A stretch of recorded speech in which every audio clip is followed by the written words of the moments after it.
Bonjour. Lorsqu'on parle de perte de poids, on pense que c'est une question de quantité et de volonté. En règle générale, on prescrit des régimes et le terme des régimes étant compris dans un sens très particulier, on parle de quantité, on parle de volonté. Mais que non.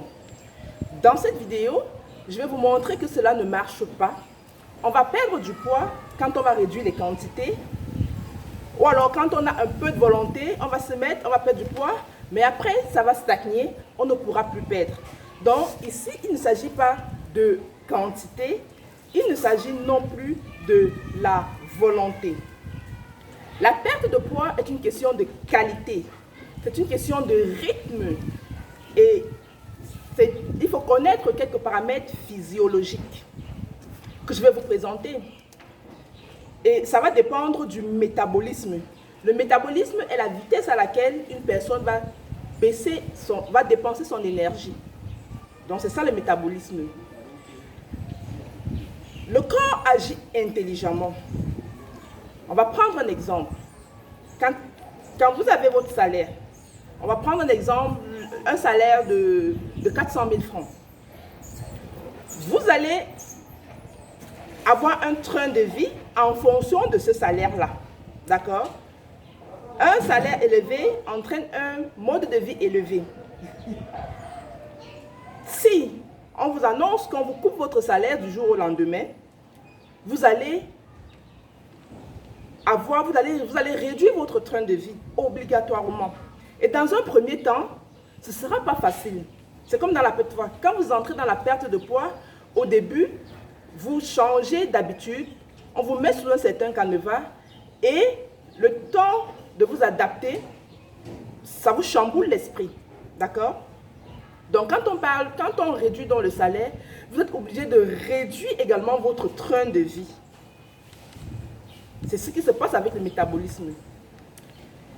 Et un métabolisme élevé produit beaucoup de chaleur. L'individu aura toujours chaud, sera très actif parce qu'il a beaucoup d'énergie. Par contre, un métabolisme bas, c'est une personne qui va être frileuse, c'est une personne qui a très peu d'énergie et très peu de volonté d'entreprendre, voire une personne qui est complètement déprimée. D'accord? Donc, comment se fait-il que l'on prenne du poids malgré tout? Il y a cet organe il y a cette hormone qu'on appelle l'insuline. Et à chaque fois que vous mangez, ne serait-ce qu'une petite quantité, il y a une production d'insuline. Et l'insuline très haut entraîne le stockage et il diminue. Et l'insuline qui est très bas entraîne le déstockage. Donc c'est pourquoi il faut réduire les apports sans toucher à la quantité. Il faut réduire les apports sans toucher à la quantité.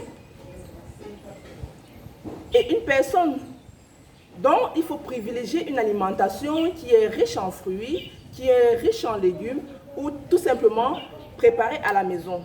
Parce qu'il y a ces deux facteurs-ci qui vont réduire les apports sans toucher à la quantité.